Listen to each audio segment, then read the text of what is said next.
yàlla sunu borom fa bind doomu aadama waaye yamalewu leen dafa may kii lu tuuti kii lu ne gàññ kii lu yam kii dara loolu daal mbiru yàlla looy yàlla mooy sunu borom.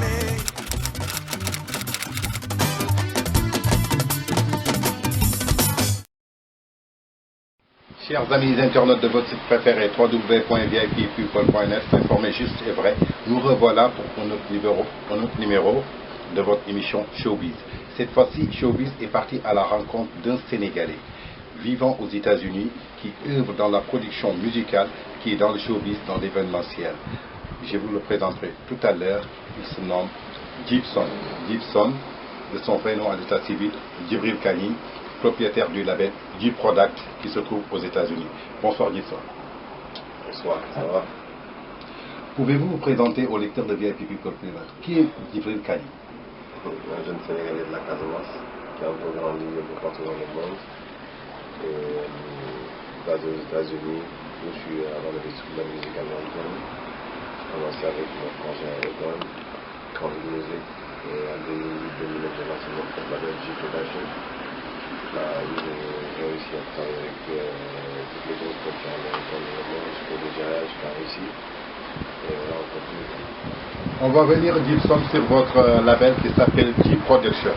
Est-ce que vous pouvez nous donner les détails de J-Production par rapport à sa production musicale sur la musique américaine?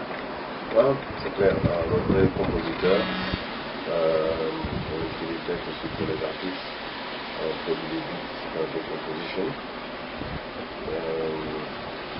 Puis à bosser avec Snoop, Akon, Busta Rhymes, P. Diddy, Rihanna, Jason Derulo, comme dernier titre que j'ai fait pour lui, Pitbull, le dernier titre que j'ai fait pour lui aussi. Et j'ai beaucoup travaillé avec des artistes européens aussi, comme Timothy qui vient de la Russie, qui vient de notre continent, Booba, le Sénégalais, et beaucoup d'autres. Bon, on a des artistes aussi qu'on a signés personnellement, surtout des compositeurs. À part ça, on travaille avec tout le monde, même au niveau de l'Afrique, Nigeria, on travaille avec P-Square, P-Street, Davido, Wandeko, au Sénégal, j'ai bossé avec des Sénégalais aussi. Finalement, j'ai compris que c'était Daraji, on va bientôt sortir avec. Djibson, si on vous entend très bien, vous êtes un Sénégalais de bon teint originaire de la Casamance. Vous nous avez parlé tout à l'heure des artistes de renommée internationale avec qui vous avez travaillé. Mais pourquoi votre label J-Production n'a pas trop de visibilité par rapport à sa communication au Sénégal?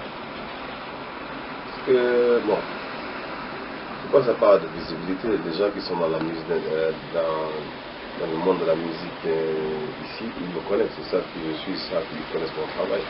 Maintenant, vous devez comprendre que nous on est basé au niveau des États-Unis et au niveau de notre travail est un peu au-dessus de ce qui se passe ici. Maintenant, c'est pas parce qu'on ne veut pas travailler avec les gens ici, c'est tout simplement que l'axe musical qui sont ici, déjà, beaucoup de gens n'avaient pas évolué. Tu vois?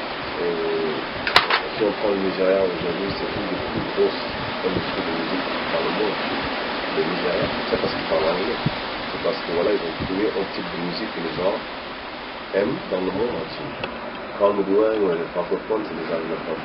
Quand tu prends quelqu'un comme Franco, qui est camerounais, vous connaissez la petite, c'est bien en français, non? Oui. Mais le morceau, il est quoi aujourd'hui? Il est international. Pourquoi? Parce que le style de musique qu'il fait. Donc ne pensez pas qu'on n'a pas donné des opportunités à des gens, on donne des opportunités. Mais tout aussi vient de la fiabilité, de la discipline et de la loyauté. Les artistes ne sont pas loyaux. Que ce soit ici, en Europe et en Amérique, c'est pas ça. Mais au moins ils savent jouer leur carte en Amérique. Même s'ils ne sont pas loyaux à 100%, ils savent comment travailler avec les gens, évoluer jusqu'à faire de l'argent et après voler de leur propre aile. Mais ici, un artiste, avant qu'il essaie de voler ses propres ailes, il veut te montrer qu'il connaît plus que toi. C'est pas comme ça. Djibson, je vais revenir sur cette question. Aujourd'hui, vous êtes Sénégalais, vous êtes basé aux États-Unis, vous avez plus d'expérience et vous pouvez quand même faire la différence. Tout à l'heure, je vous ai entendu vous dire sur la chanson Le Camerounais, Paul et la Petite. Mais est-ce que vous ne trouvez pas que nous avons deux cultures qui sont différentes aujourd'hui? Le Sénégal, si on apprend le Sénégal, on a une différence de culture, on a des valeurs morales qu'on respecte. Alors qu'aux États-Unis, comme on le dit, don't give up. Aujourd'hui, est-ce que vous ne trouvez pas des moyens pour révolutionner le showbiz au niveau du Sénégal? Parce que cette musique que vous avez dit, on a lu dans la presse que ça a été censuré au Cameroun. C'est entertainment. C'est de l'entertainment. C'est que des paroles. C'est de la musique. Et puis vous écoutez un peu les paroles des sons qui passent dans les boîtes au niveau des États-Unis ou bien la France. Vous écoutez les sons des artistes français. Est-ce que c'est des sons qui sont respectueux par rapport à la femme ou quoi que ce soit? C'est du entertainment. C'est quelque chose aujourd'hui. Si tu crées comment ça s'appelle, un produit, le but c'est quoi? Le but c'est de vendre. Et le moyen de communication, tout le moyen de communication possible, tu vois, et que tu vas pouvoir utiliser, tu vas utiliser les ressources qui vont te ramener de l'argent. Le showbiz aujourd'hui, it's about money. Quand tu vois le rap d'avant, de notre génération, nous, quand on écoutait les Wu-Tang, les Snoop Dogg, des trucs comme ça, regarde, mais aujourd'hui quand tu écoutes la musique américaine de rap, tu entends les gens dire, oh, est-ce que tu comprends même quelque chose? Nous qui habitons aux États-Unis, qui parlons anglais, c'est dur même de codifier ce qu'ils disent, parce que c'est devenu commercial, c'est devenu que pour le club. Donc la musique que Franco a fait, c'est de la musique pour le club, c'est pour danser. C'est pas pour que les gens arrêtent de faire des bêtises, on est des humains quand même, on est des animaux. Mais c'est la musique. Quand les Français ils parlent aujourd'hui dans leurs chansons, ils parlent des femmes, des trucs comme ça, les gens trouvent ça irrespectueux. Mais eux ils se disent quoi? C'est la mode, c'est pourquoi? C'est pour vendre. Aux États-Unis c'est pareil. Maintenant, comme on a des valeurs, on a des morales un peu différentes, bon, écoute, toute l'hypocrisie ici, donc on arrête. La musique c'est la musique, c'est saloperie qui se passe à Dakar. Il n'y a rien de il n'y a aucune différence entre Dakar, Abidjan, Douala ou quoi que ce soit. Maintenant, ça dépend de comment toi tu as été élevé, comment moi j'ai été élevé. Moi je ne vais pas te dire saute et tu vas sauter. Moi je suis dans l'industrie de la musique, ça fait plus de 15 ans. J'ai jamais touché à l'alcool, j'ai jamais fumé du drogue, je ne fume pas et voilà, tu vois. Mais est-ce que beaucoup de gens peuvent croire ça? Parce que notre industrie elle est sale, tu le sais même. Voilà, c'est une question de discipline encore. Aujourd'hui, je reviens sur cette question. Comme on dit, la musique n'a pas de frontières. Gibson, vous êtes sénégalais, vous êtes basé peut-être aux États-Unis, mais vous suivez l'actualité musicale du Sénégal. Aujourd'hui, faites-moi une analyse sur le milieu de la musique en général, que ce soit mbala, rap, que ce soit acoustique, que ce soit soul, que ce soit traditionnel. Faites-moi une analyse. J'ai vu de nouveaux talents qui sont vraiment montés, deep, il est très lyrique, very lyrical, comme on dit, dans les États-Unis. Je pense que c'est quelqu'un qui a un grand avenir. À la base, c'est très populaire aussi, ils ont un groupe vraiment à la stétoise, quoi, tu vois. C'est un peu, mon Daredi, ça c'est des pioneers, j'ai toujours suivi leur travail et j'ai même bossé avec eux. Je suis très content de l'évolution de Fala Freddy de l'Europe, il fait vraiment des trucs vraiment excellents. En matière du mbala, grand respect, j'enlève mon chapeau à Wally Seck. Vraiment, c'est quelqu'un qui peut percer et qui aller très très loin. S'il a un bon entourage, il peut aller très loin. Parce que voilà, le talent il est là, il est aimé et je pense qu'il peut faire des gros concerts. Aujourd'hui, vous avez cité quelques astres sénégalais, comme dit, comme Wally Seck, vous avez dit s'il a un bon entourage. Qu'est-ce que vous appelez un bon entourage? Un artiste ne se fait pas tout seul. C'est comme une presse. Il faut des bons journalistes que vous puissiez vendre. Pour vrai. Ouais. Et votre travail, c'est de mettre la vérité sur la table. Voilà. La musique, c'est pareil. Ton entourage, c'est ce qui te fait. Un artiste, c'est pareil. Même la personne qui te donne une bouteille d'eau sur la scène fait partie de ta réussite. Et tout ça vient du respect. Ça veut dire que si vous travaillez et que la flèche pointe dans une seule direction, mais si vous travaillez tous ensemble, c'est que le plus gros problème de l'Afrique, aujourd'hui, regarde, je donne un exemple parfait.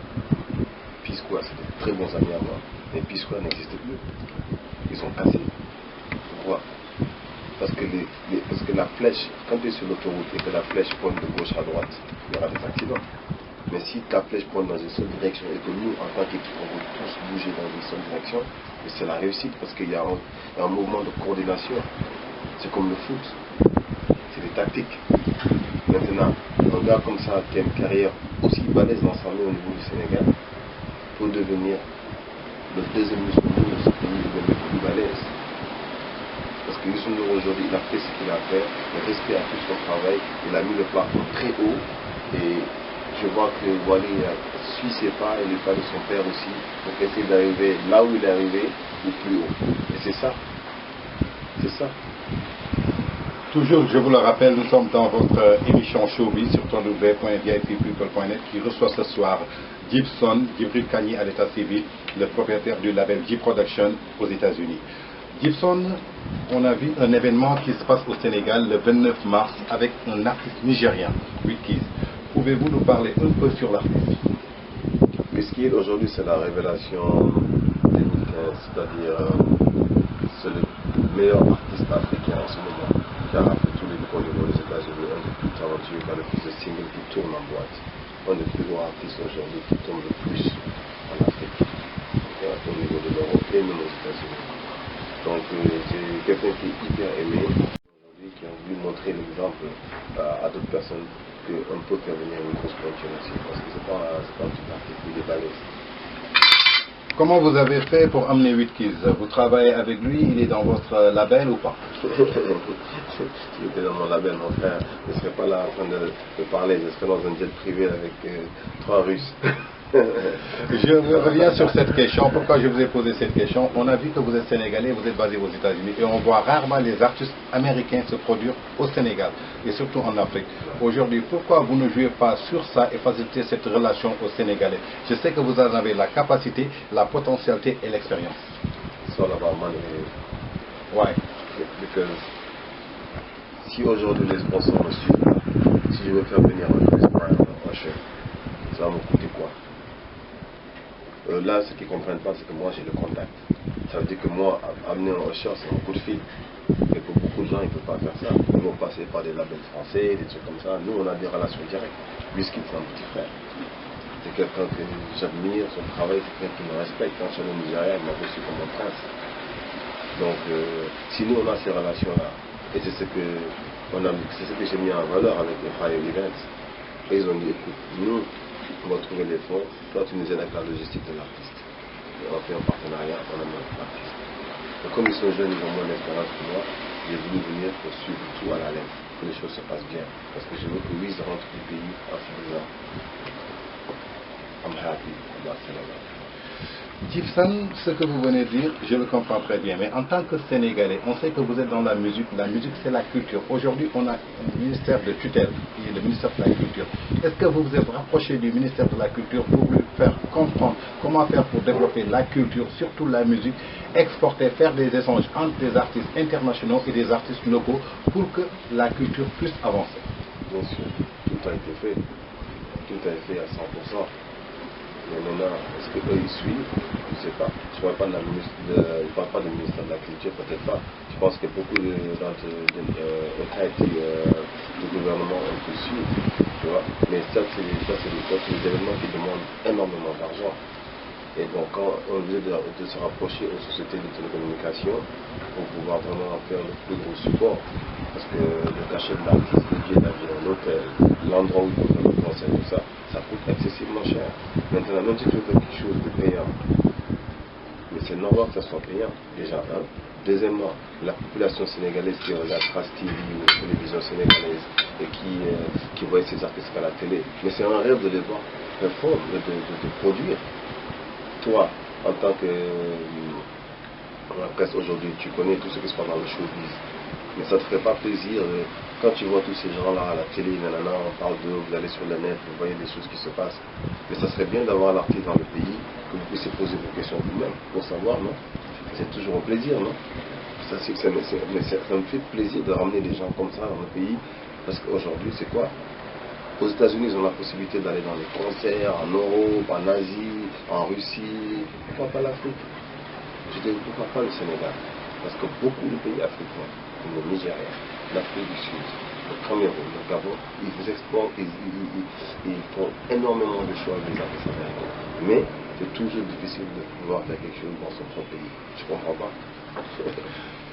On va revenir sur l'événement du 29 qui sera l'arrivée de Wizkid, l'artiste nigérien, qui est actuellement le top, l'artiste de 2015. Yàlla sunu borom fa bind doomu aadama waaye yamalewule dafa may kii lu tuuti kii lu ne gàññ kii lu yam kii dara loolu dëkkandoo yi yàlla mooy sunu borom.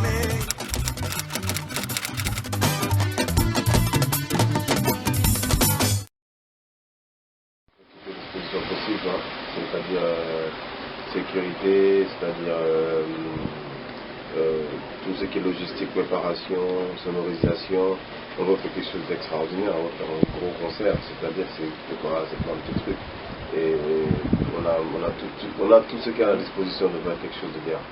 Donc on travaille avec beaucoup d'entreprises qui vont nous soutenir en ce qui concerne la réalisation de ce projet, juste comme le concert de Stromae.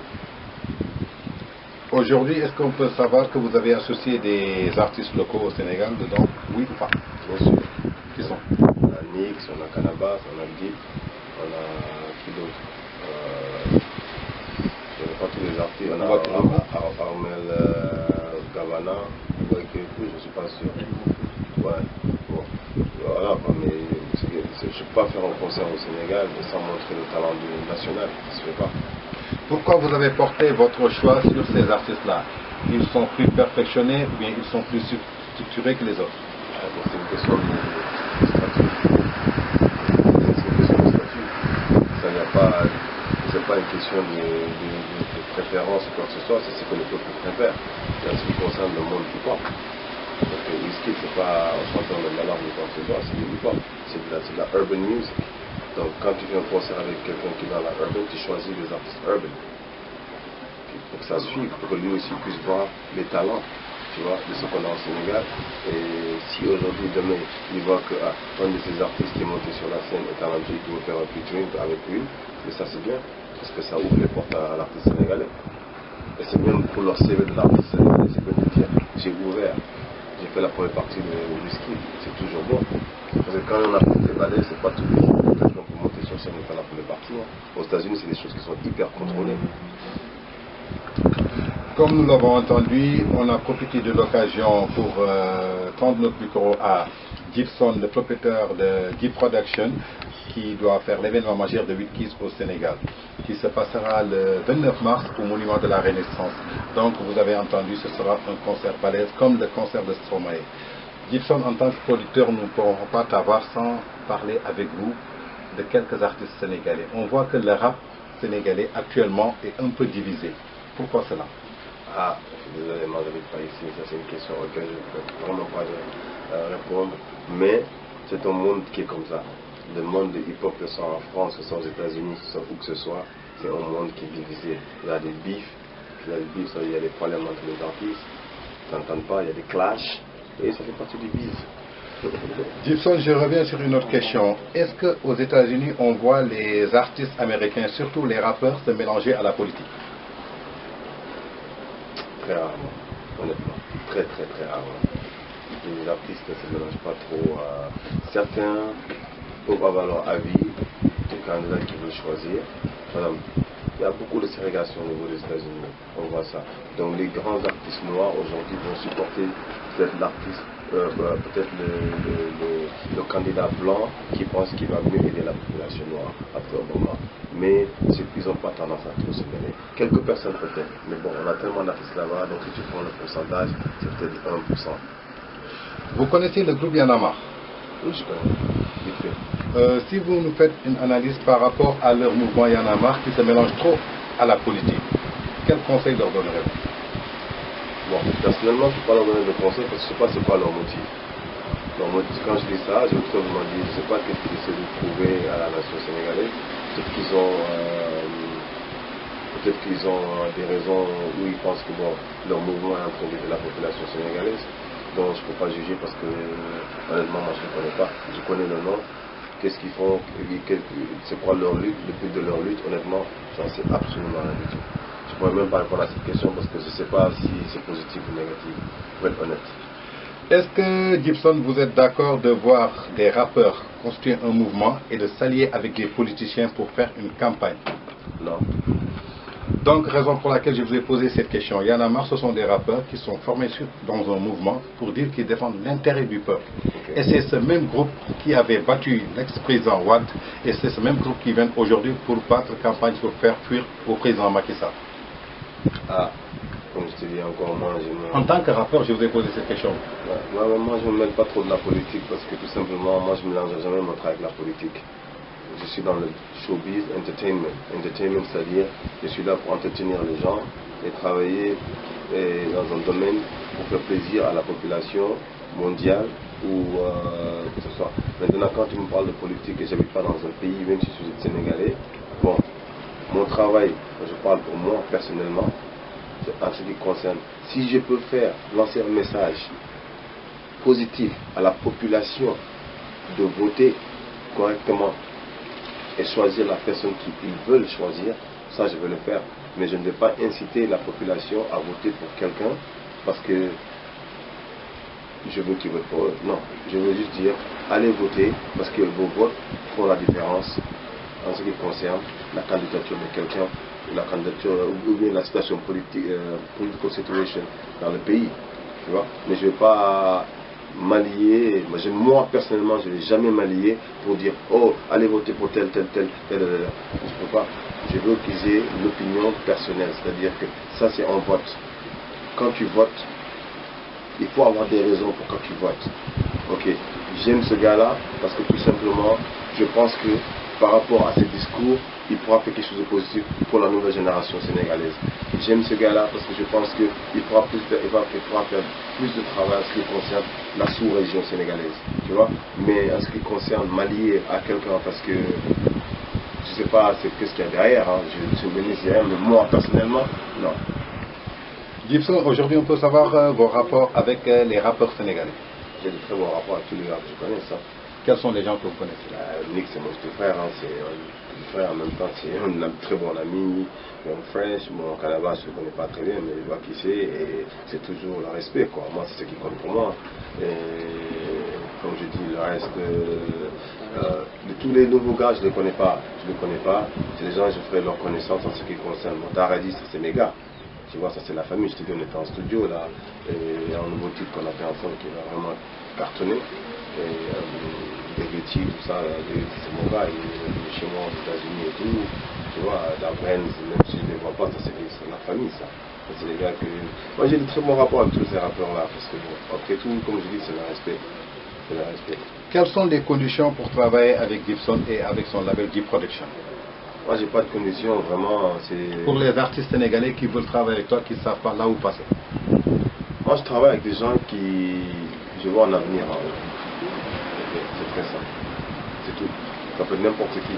J'ai vu un petit, je vois qu'il a de l'avenir et qu'il peut aller loin. Je l'aide. J'ai pas besoin qu'il me paye quoi que ce soit. Si je pense que le tube c'est un hit et que je peux mettre quelqu'un de lourd dessus, je le fais gratuitement. Aujourd'hui, à part Daradi avec qui vous êtes en studio, quel est l'artiste que vous trouvez actuellement que Gibson a des potentiels de pouvoir travailler avec lui dans le futur? Comme j'ai dit, je peux travailler avec n'importe qui. Ça dépend parce qu'un artiste a différents tubes.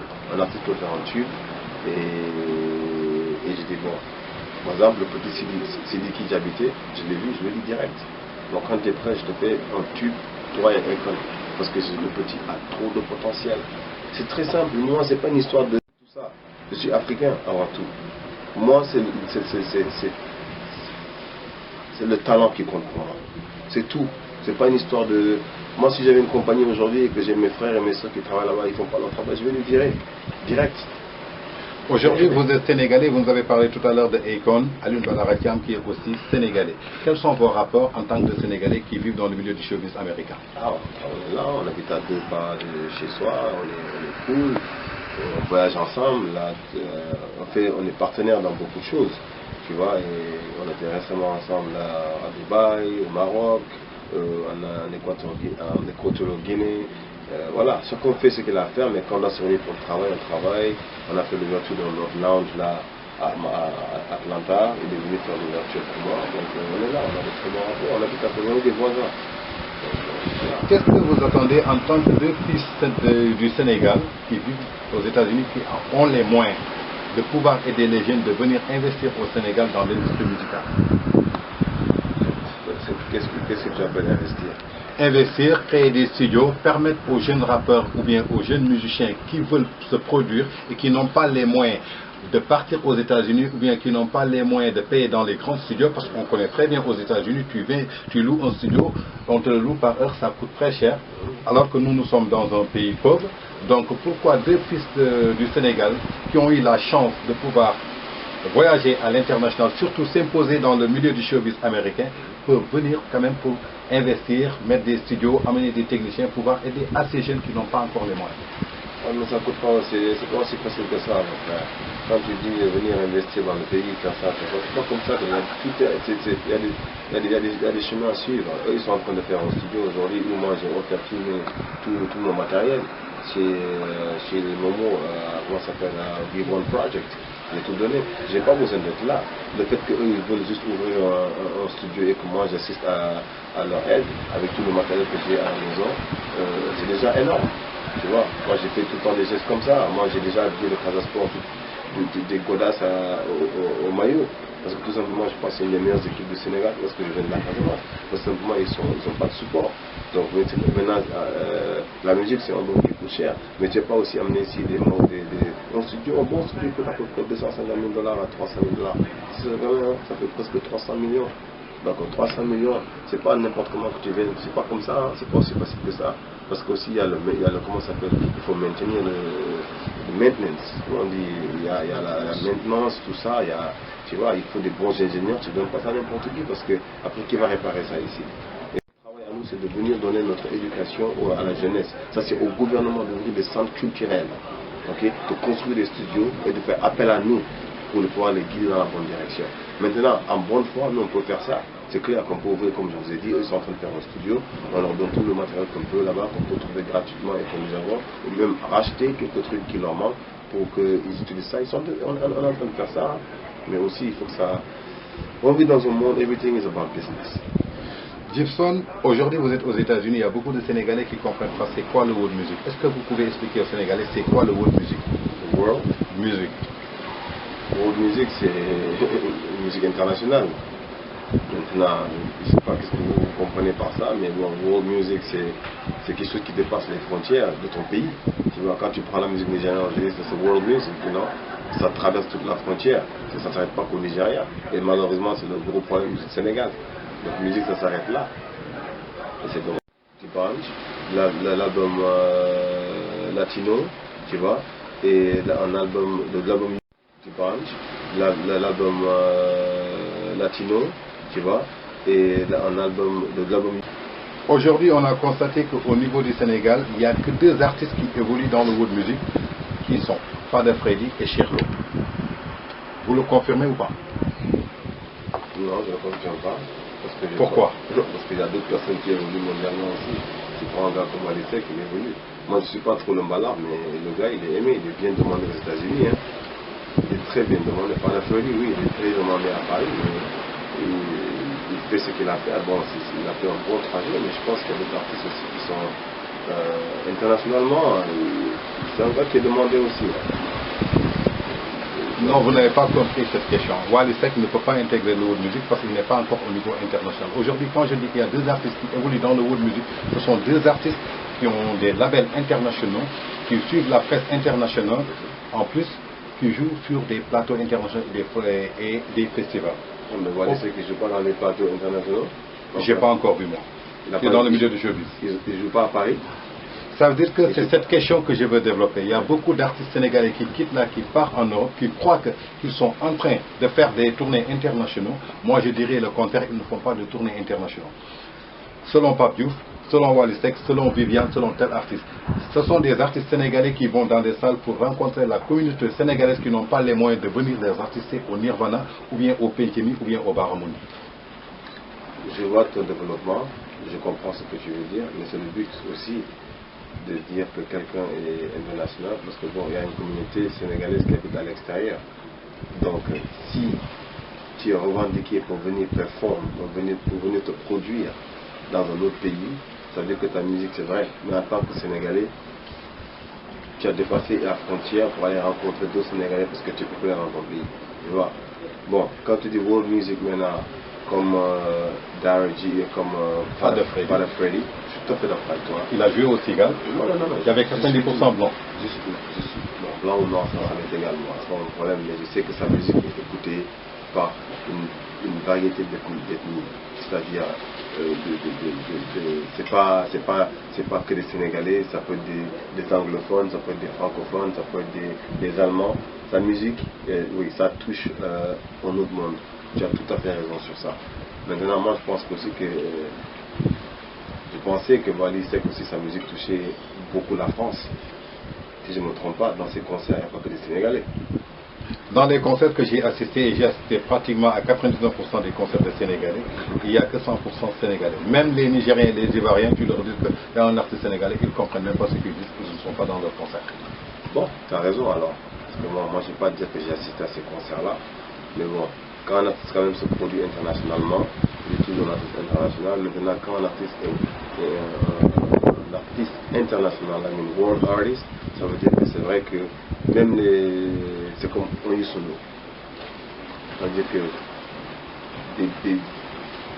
c'est un gars qui va se faire booker par, je sais pas moi, par des Suédois ou des Danois, des trucs comme ça. Donc c'est vrai, sur ce point-là, je comprends ce que tu veux dire. Aujourd'hui, je voudrais que vous donniez des suggestions ou bien des conseils à la musique sénégalaise dans le cadre du développement du showbiz. Conseil. Par votre expérience. Il faut être persévérant, il faut être très persévérant, il faut être très discipliné, il faut avoir un groupe très solidifié. Vos cerveaux doivent penser en une seule direction, tout le monde doit être sur la même longueur d'onde et respectez-vous. Le respect dans un mouvement, c'est ce qui fait le succès.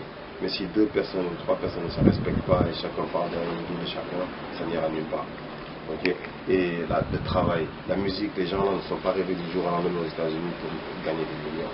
Ça travaille. Même si vous prenez votre compatriote Akon qui est sénégalais, là, il fait de la musique depuis 90, 91, 92, 93. Il a percé en 2004. Calculez le nombre d'années. Et ça va pour tout le monde. Moi j'ai commencé dans la musique, j'avais 16 ans. Là où j'ai commencé à éclater, c'était en 2005, 2006, 2008 où j'ai fait mes plus gros titres jusqu'à aujourd'hui. Donc c'est beaucoup de persévérance. On ne se lève pas du jour au lendemain pour arriver là où on est arrivé, à moins que gagner au loto ou on est né dans une famille extrêmement riche. C'était Gibson de G Production qui est à Dakar pour l'événement de 8 Keys qui se tiendra le 29 mars au Monument de la Renaissance. Gibson, votre mot de la fin. Merci de m'avoir invité sur ton plateau, ça a toujours été un plaisir avec toi, ça fait des années. Des questions aussi alarmantes. Dans le vrai showbiz américain, vraiment. Là, tu es le TMZ du Sénégal. Et j'appelle à toute la population sénégalaise à venir participer le 29 mars au Monument de la Renaissance au Whisky. Ça sera énorme. Donc, merci.